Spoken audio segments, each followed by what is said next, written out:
So let's have 3 questions. I need to know who these questioners are. Okay, Augustine Mwanje is my name, and I would just like to thank all the panelists for sharing their experience, but I would like very briefly to hear from each one of them. If they had to do it all again, how long would it take them to get to their current level of success? Thank you. My question is about the banking rates, because I was visiting some of the banks and looking at the mortgages, and I realized, Patrick, you talked about if you're doing a business that doesn't bring 2% on the loan, surely you shouldn't do the business, which is 24%. Is it a fair deal for somebody who would want to go into mortgages or even using OPM to go into business, say real estate? Because 24% is high compared to some other countries. Okay, let's go this side. Thank you so much. My name is Chris. I have one question for Mr. Sudhir Ruparelia. Long ago, there are some banks which needed 500,000 as the basic deposit on the banks. But now it's going down to 1,000. What do you think of people who have their land titles, maybe 200 million, and want a loan of 30 million, and ask them to save money which they don't earn? Mr. Bitature talked about inheriting capital. So if someone inherited a land title worth 200 million and wants a loan from Crane Bank worth 30 million, what procedures do you have to at least help such people? Because I believe in Uganda, they are a little bit many. And then another question goes to Mr. Bitature Patrick. You've talked about circles. What advice can you give to someone who has registered a circle and has simply failed to reach the authority to help out? People have already registered, because it is like you register circles, register a circle of over 200 people, and then after registering a circle, it is the circle with the register of companies, you have nowhere to proceed again. What advice can you give to people like us? Thank you so much. I'm called, I would request you to tell me why the president is not paying minimum wage for workers. Because investors come here, Indians come here, but why are they not strengthening the minimum wage issue? My name is Frank Gashumba. First of all, I have to really thank Patrick Bitature. I've known him for many years. One simple question for you. You've done it all. What keeps you being humble? Because I've seen Ugandans, when he gets $10,000, he can even knock you on the streets of Kampala. Another request to you, Patrick. You've mentioned the President Museveni's name here more than 20 times. And I've had an opportunity of visiting many schools in Uganda. But the syllabus we have in this country is destroying us. You find a young girl in senior 4 doing 16 useless subjects. You find a young girl who wants to be a lawyer and she's studying agriculture and technical drawing. My appeal to you, Patrick. So, your question, please. This is an appeal. Right. Patrick, when you happen to meet the president of Uganda, and I know you can talk to him, please tell him to amend the constitution of Uganda so that our kids do subjects that matter to them. Thank you. Mr. Sudhir Ruparelia, whereby you work in the Busoga region, do you have several programs for Busoga region? Mr. Select Government, what programs do you have for Busoga region? Mr. Bitature and the like. Thank you. Thank you. One last question there. I'm only asking. Mr. Bitature said that the first part is inheritance. What if you get the inheritance and then the parents deny you that inheritance? Legally, you're supposed to be given that inheritance because you're not a slave. Work for our parents. That's what I think, anyway. Okay, so, thank you. Thank you so much. I think you have the question. How do we handle it legally? Yes, you have the question. Now, ladies and gentlemen, let's be fair to our panelists. So let them answer these questions, and possibly we can have another session later in the year. I think the first question was how long will it take, or if we had to start again, can we do it? How long would it take you to reach where you are? Well, I think that's a very difficult question, but your inner feeling in yourself is not going to change. So it's a question of whatever you start now, when we started 20 years ago, but, at the end of the day, I feel, and I no disrespect to anybody, but there's some people are born to lead and others to follow. Not only in the human race, but also if you look at goats, sheep, all the animals have one leader, and others naturally follow them. So if you're good in the field you are in, and I think you will excel, and others will follow. It's up to you. It has to be something in yourself. Even if in a village, we have an elder.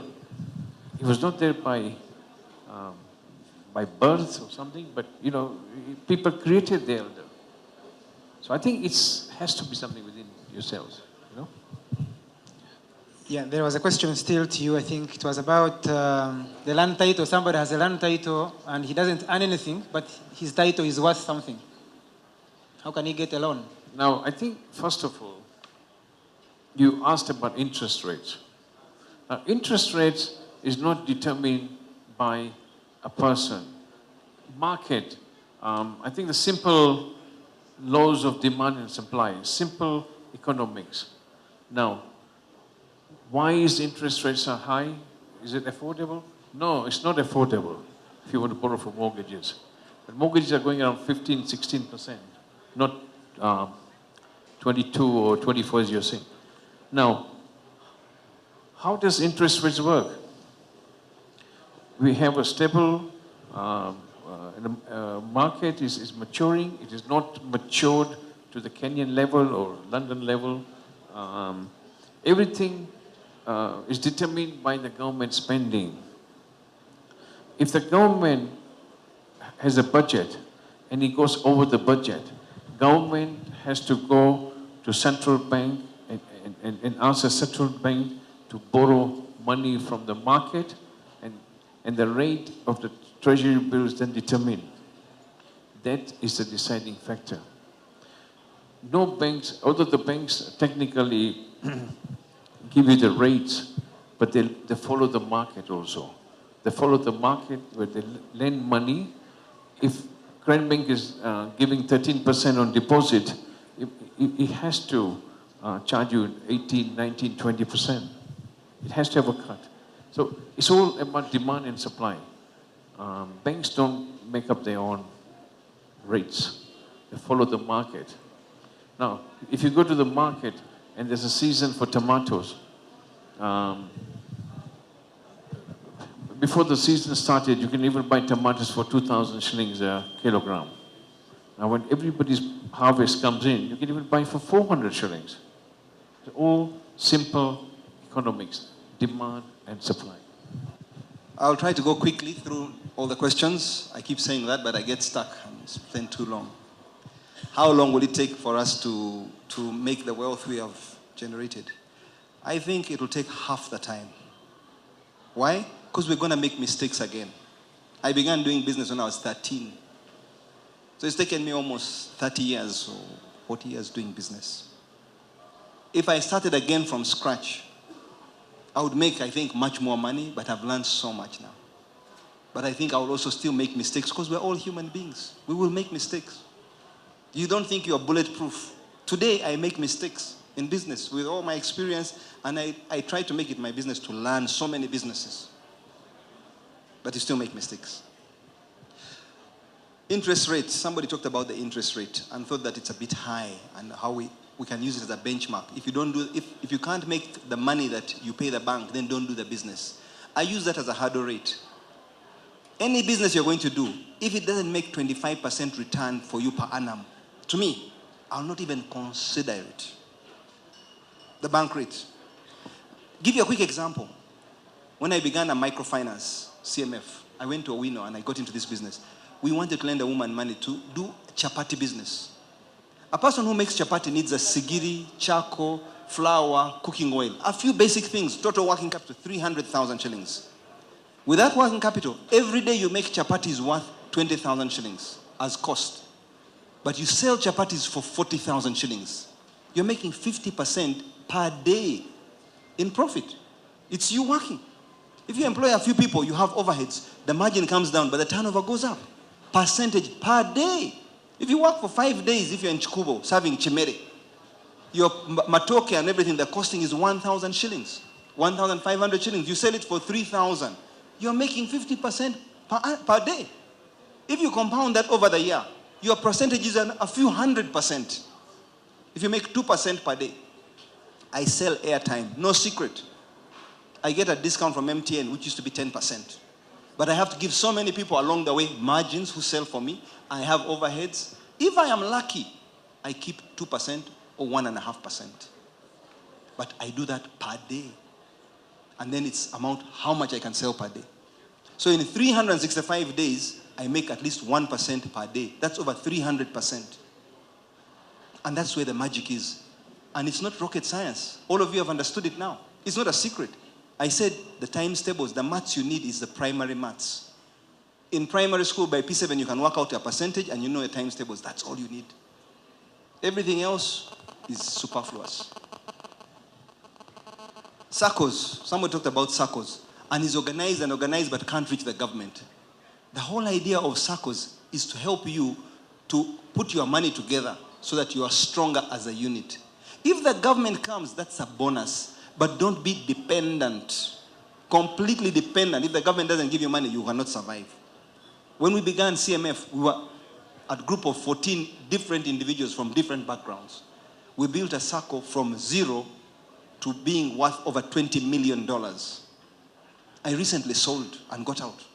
It was bought by a bank. It's very hard when you're running all these things. You can make a lot of money or you can lose a lot of money. I chose to get out for personal reasons, but the bank is now running. Everyone will think, oh, let's make a bank. It's fantastic to make money in a bank. Not easy. You can also lose a lot of money. That's why there are risks in every business. But don't be dependent on the government. The government may come. If it comes, it's a bonus.